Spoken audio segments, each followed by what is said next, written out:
तो फाइनली जिसका डर था वही हुआ, क्योंकि इजिप्ट ने एक बार फिर से रूस के एक ऑयल टैंकर को कैद कर लिया है जो रसिया से सस्ता क्रूड ऑयल लेकर भारत आ रहा था। लेकिन सुएज कैनल में पहुंचते ही इजिप्ट की जो शिप ट्रैकिंग अथॉरिटी है उसने इस ऑयल टैंकर को पूरी तरीके से जब्त कर लिया। लेकिन इजिप्ट ये बात भूल गया था कि जो टैंकर है वो रसिया नहीं बल्कि भारत का है और ये भारत आ रहा था रूस से सस्ता क्रूड ऑयल लेकर। लेकिन भारत का एक अच्छा पार्टनर होने के बाद भी इजिप्ट ने भारत आ रहे रूस के क्रूड ऑयल टैंकर को जब्त किया है। अब इन खबरों के मिलते ही भारतीय नौसेना के युद्धपोत भी रेड सी में पहुंच गए, क्योंकि रसिया से इस समय लार्ज स्केल पर केवल भारत ही ऐसा देश है जो क्रूड ऑयल खरीद रहा है। लेकिन भारत के लाखों डॉलर के ऑयल टैंकर को सीज करके इस बार इजिप्ट ने अच्छा नहीं किया। आइए अब आपको बताते हैं कि आखिर इजिप्ट ने किसके कहने पर भारत आ रहे इस ऑयल टैंकर को सीज किया है। भारत और रूस पर किए गए इस हमले के पीछे कौन सी बड़ी बड़ी ताकतें हैं और अब क्या भारत को ये ऑयल टैंकर मिलेगा या फिर नहीं, वो सब कुछ बताएंगे इसी वीडियो में। इसलिए आप लोग वीडियो को बिल्कुल भी मिस मत करना। और अगर आप लोग चैनल पे पहली बार आए और अभी तक आप लोगों ने चैनल को सब्सक्राइब नहीं किया है तो एक देशभक्त होने के नाते सबसे पहले चैनल को सब्सक्राइब कर लो, बेल आइकन को प्रेस कर लो, वीडियो पर भी लाइक शेयर कमेंट करना मत भूलिएगा। दरअसल ये बात तो आपको भी पता है कि इस समय चाइना जैसे देश ने भी रूस से क्रूड ऑयल खरीदना बंद कर दिया, क्योंकि अमेरिका से लेकर यूरोप तक के देशों ने इस समय रसिया पर लार्ज स्केल पर प्रतिबंध लगा रखे हैं। यहाँ तक कि रशियन क्रूड ऑयल को पूरी तरीके से बैन कर रखा है। यहाँ तक कि अमेरिका और यूरोप ने रूस के सभी जो ऑयल टैंकर्स हैं उन्हें भी प्रतिबंधित कर रखा है। और भारत के अंदर भी केवल एकमात्र भारत की ऐसी कंपनी है नायरा एनर्जी, जो इस समय रशिया से लार्ज स्केल पर क्रूड ऑयल खरीद रही है। और ये वही नायरा एनर्जी है जिसे अमेरिका, यूरोप से लेकर नाटो तक के सभी देशों ने बैन कर रखा है। यानी कि दुनिया का कोई भी देश अब भारत की नायरा एनर्जी कंपनी से रसिया के सस्ते क्रूड ऑयल को नहीं खरीद सकता। और नायरा एनर्जी पर यूरोपीय देशों ने इसलिए भी प्रतिबंध लगा दिए क्योंकि नायरा एनर्जी के जो 50% शेयर होल्डर्स है वो रशियन कंपनी रोजनेफ्ट ही है। और इस समय लार्ज स्केल पर नायरा एनर्जी भारत के अंदर अपने साम्राज्य को एक्सपेंड कर रही है। इसलिए अमेरिका और यूरोप ने नायरा एनर्जी और रसिया से आने वाले सभी जो क्रूड ऑयल टैंकर हैं उन पर प्रतिबंध लगा दिया और उन्हें पूरी तरीके से बैन कर दिया। लेकिन नायरा एनर्जी ने एक बार फिर से अपनी फुल ताकत के साथ रशियन क्रूड ऑयल को खरीदना शुरू कर दिया, जिसके बाद दुनिया भर की सभी शिप ट्रैकिंग कंपनियों ने रसिया से भारत आने वाले क्रूड ऑयल पर ही नजरें गड़ा ली। अब जैसे ही रसिया ने अपने क्रूड ऑयल को भारत भेजा तो जैसे ही ऑयल टैंकर मेडिटेरियन सी से निकलते हुए सुएज कैनल यानी कि इजिप्ट के पास पहुंचा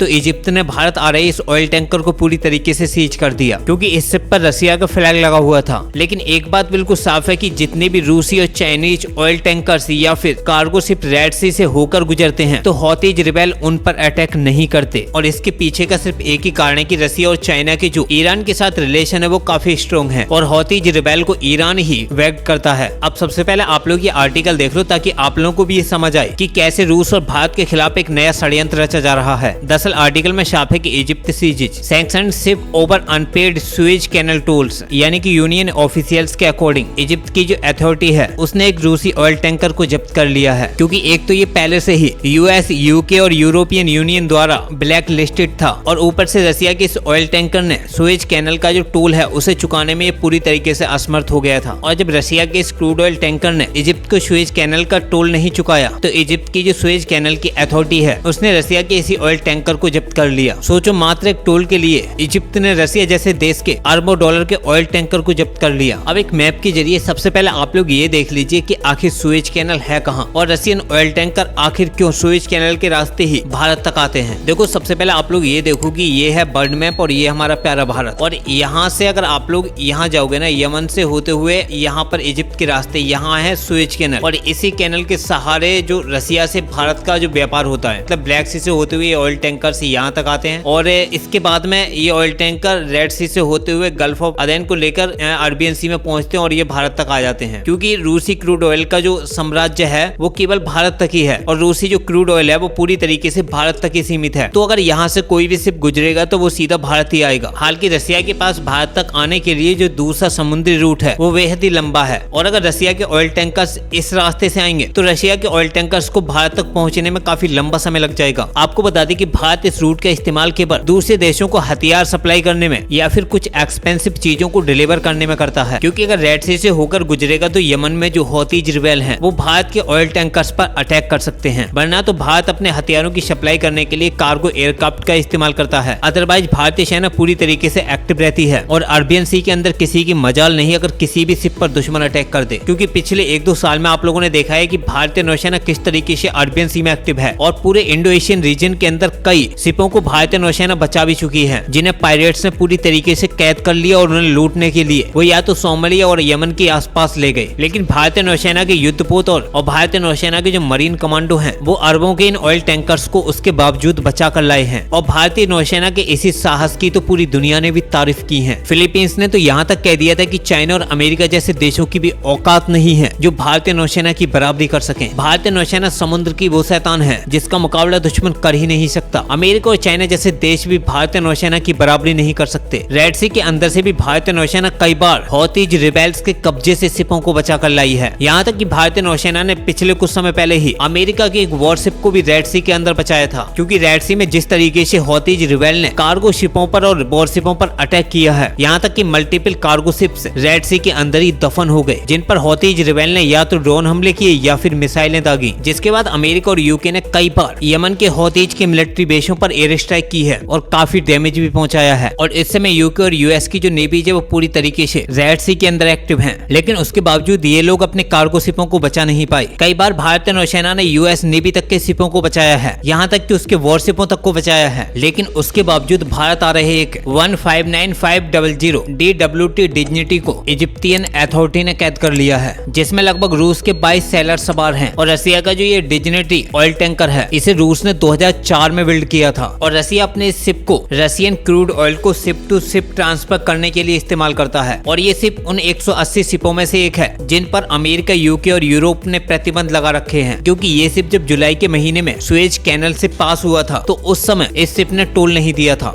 लेकिन एक बार फिर से जब रशिया का ये ब्लैक लिस्टेड ऑयल टैंकर इसी सुएज कैनल से होते हुए भारत आ रहा था तो ठीक उसी समय इजिप्ट ने एक बार फिर से इस ऑयल टैंकर को जब्त कर लिया, क्योंकि रशिया के इस ऑयल टैंकर्स ने ना तो इस शिप पर जो वाइस रशियन सी फेरर्स थे उनकी सैलरी दी है और प्रतिबंधों की वजह से ना ही ये शिप टोल भर पा रहा है, क्योंकि इजिप्ट को देने के लिए इस शिप को डॉलर्स की जरूरत है, लेकिन रूस के पास डॉलर्स ही नहीं है। इसलिए इजिप्ट ने रशिया के इस ऑयल टैंकर्स को जब्त कर लिया। और इस शिप को जब्त कराने में अमेरिका, यूरोप जैसी बड़ी ताकतें शामिल हैं, क्योंकि इजिप्ट के गवर्नमेंट पर इन्हीं देशों ने प्रेशर बनाया है कि रशिया को हर जगह से डैमेज पहुंचाया जाए और हर कीमत पर उसे नुकसान पहुंचा जाए, ताकि रशिया को झुककर यूक्रेन के अंदर सीज फायर करना पड़े। लेकिन अमेरिका और यूरोपीय देश ये भूल गए कि जब तक भारत जैसी ताकत रूस के साथ खड़ी है तब तक रूस किसी कीमत पर भी झुक नहीं सकता। क्योंकि आप लोगों ने देखा है कि पिछले कुछ समय में ही भारत ने रूस के साथ एक से बढ़कर एक धमाकेदार डीलें की हैं, फिर वो चाहे सिविलियन एयरक्राफ्ट की हो या फिर रूस से S-400 से लेकर Su-30 MKI जैसे फाइटर जेटों को अपग्रेड करना हो। इस समय भारत पूरी ताकत के साथ रशिया के साथ खड़ा है। और जल्द ही आप लोगों को देखने को मिलेगा कि रूस के जो राष्ट्रपति व्लादिमीर पुतिन वो अगले महीने ही भारत दौरे पर आने वाले हैं। और रूस के राष्ट्रपति व्लादिमीर पुतिन की भारत की ये विजिट कहीं न कहीं पूरी दुनिया भर की जियोपॉलिटिक्स को बदल के रख देगी, क्योंकि व्लादिमीर पुतिन के भारत आने के बाद भारत रूस के साथ कई बड़ी धमाकेदार डीलें साइन कर सकता है, जिनमें सुकोई 57 से लेकर ब्रह्मोस टू हाइपरसोनिक मिसाइलों की भी एक बड़ी डील हो सकती है। साथ ही साथ S-400, S-500 से लेकर भारत रशिया से कई और भी बड़े हथियारों को खरीद सकता है। और अमेरिका और यूरोप जैसे देशों के प्रेशर के बाद भी भारत ने रशिया से क्रूड ऑयल खरीदना बंद नहीं किया, क्योंकि इस समय भारत के लिए मात्र एक ही कंपनी क्रूड ऑयल खरीद रही है, वो है नायरा एनर्जी, क्योंकि इस कंपनी पर पहले ही अमेरिका और यूरोपीय देश प्रतिबंध लगा चुके हैं। इसलिए अब घंटा फर्क नहीं पड़ता कि ये देश भारत की नायरा एनर्जी पर और कितने प्रतिबंध लगाएंगे। इसलिए भारत की जो बाकी कंपनियां हैं उन्होंने रशिया से क्रूड ऑयल खरीदना बंद कर दिया और भारत की अब बाकी सभी कंपनियां नायरा द्वारा रशिया से इंपोर्ट किए जा रहे क्रूड ऑयल को ही इस्तेमाल कर रही हैं। अब आप लोग इस खबर पर और क्या कहना चाहते हो अपनी राय कमेंट बॉक्स में जरूर देना। फिलहाल इस वीडियो में इतना ही, मिलते हैं एक नई वीडियो के साथ, तब तक के लिए जय हिंद जय भारत।